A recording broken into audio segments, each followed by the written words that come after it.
मी विष्णू लक्ष्मण राऊत, राहणार नरखेड, तालुका मोहोळ, जिल्हा सोलापूर. 8 एकर जमीन आहे.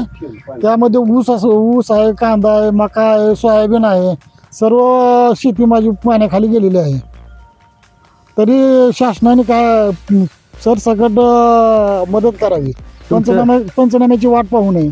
बरोबर. तुमचं किती क्षेत्र आहे इथं? 8 एकर क्षेत्र आहे माझं. बरं, 8 एकरामध्ये काय सगळा ऊस आहे का? 8 एकरामध्ये 4 एकर ऊस आहे, 3 एकर सोयाबीन आहे, 1 एकर मका आहे.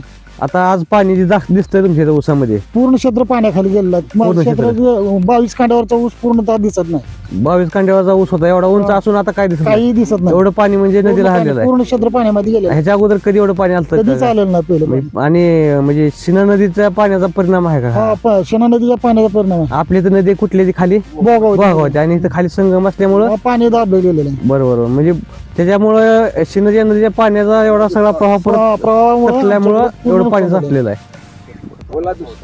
आता शासनाने ओला दुष्काळ जाहीर करून सरसकट मदत करावी.